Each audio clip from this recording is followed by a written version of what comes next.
Brinda kanano haibasi hana mutang ai chorok mutang ningjingjake ma MPSC si khalla MPS or matungda mahak si underground element amagi leader amagi imung manung ne haibagi namada thabak si akhoi adugi base thabak se matam khara lauthu uraga thambadagi ma masasna kamu yamna ma se challenging mood lege habda ma se ai achumagi damuktadi ai khudi mak fight tawgani na torga court challenge torga ma si magi mathausi hanjalakhabini ko aduna Brinda si achumba bu yamna pamba achumbagi damakta yamna chatpa aduguma officer amani hena mi ayambana lawe aduga hoi mi khudimak loinamak na yabadi oroma yadaba khara lengbane ayab khale aduga Brinda na mana drug kidnaps ke edison SP warpa matam sida chatharpa case single lutko sei jawgi case am khakyam unfortunately hagadra fortunately hagadra mana thengnaru busida magi affidavit sida ireva potse I still believe that man irami potse ma se yam sincere oina thabak tawkiba aduga akhoi singnasu akhoi function da karida thingna basu yam fazana akhoi magi thabak khudi makse niyom yamna chungkiba aduga laibak ki damakta yamna khanba inkhalak liba aduga yamna wisdom jam leiba aduga officer amani haina akhoi mi ayam bana ma se yanai aina haijaning badi ai su yam struggle tawre ai ngasi tawriba thabak se ai yum palaba matungda ai pekha si thajarakpani adu laibak phabana ai family gi support yam leire leiraba matung sida ai gi thabak se khalaba matung sida challenges mayam ama thengnagi basida ai gi family gi background mayam ama yaudana masida angang organizer gai sina ai gi kanu singsi career sigi matang dana khoi kitang inspire tongna bak tang wari tobiram haidana si matang family background sina maram oidana ai si thabak pibi gi de outrightly masi kanoni Manipur public service ki kanoni thabak si without any explanation ai si thabak se sumpi pi da bida ai gi thabak se mi atopa ma da pithuoga kano tauki reject tauki ai se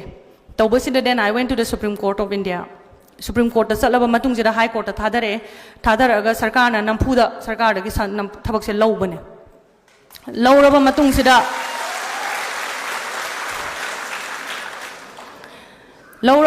sida moina tawri kainong tadi yang thuoge na yenge ko yeng basidagi mukna ba yaba mukna re haidi asumba tawba ngaktani na naharon family dai sangak pa mi ama sangak pa ro khwaidagi phataba mi am sangak pa ne na accept tawdre ba tawdaba du dagi ai amulang thoma thokle tawraroi na then sigi war on drugs sida ai gi effort amuk kitang kano tawbiu haidana ai hujik kan no honari tawri this yam thina challenging oi batha bangaktani aduna naha singse aikhoi lanai oina aikhoi kaigumba bhok tawba ngamoi aikhoi pulap punsan minagadabani cheng da kona brane Manipur da cheng kona de ko chaba kona de ko cheng hawai chengwai acha thau tilau sanam everything akhoi na chari se mapan dagi pusalakta taragadi akhoi chara heleba aduna bu economic blockade tawbada akhoi ngau sendana thum phangdri ni thum leina bohana badana tra kaido bai no bado minai oi bagi aikhoi minai oi bagi ne ba si minai gi kanu leiba khoida kaigino habada akhoi mi gi pot cha dragadi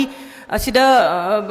India nung side India ya ningde haiba ai samak su ya ningde hairimne adu India poti charimne ba inatro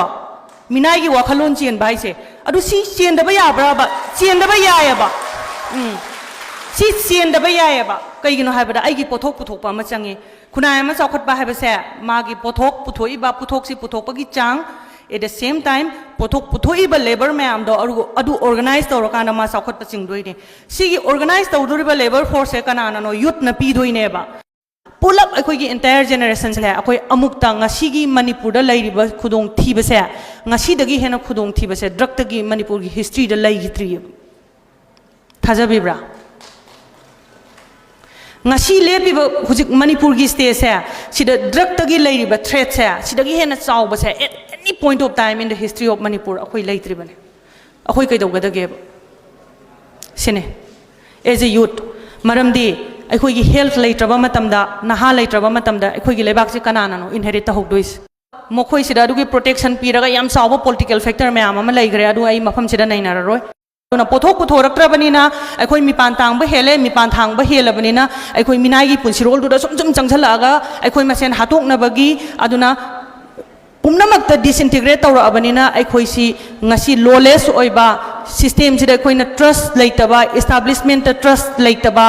akhoi si huran chinthina pek thallaba thika gi langda thika munaba kwa thika munaba union government ki funds and grants ta khatang akhoi tangjaba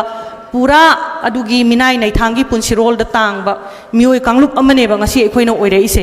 This is going to be the future. I am telling you, I isama police ni mawalaw desi thabak se kaim oiroi. Aina demonstrative bile site se puthorakani site se puthorakwa matamda nakhoi mayam amase loina darkar oirakane ba maramdi aigi mamangi aigi marup speaker se na haibirambado ai sarkar gi thabak taw hairasu ai sung taw roi haido when there is an opportunity kaido bagi mi gi mathun chupa mi gi salute na tawraga ha yes sir an tawlei ba thabak to sum tawlei kaido bai tawdoi no ba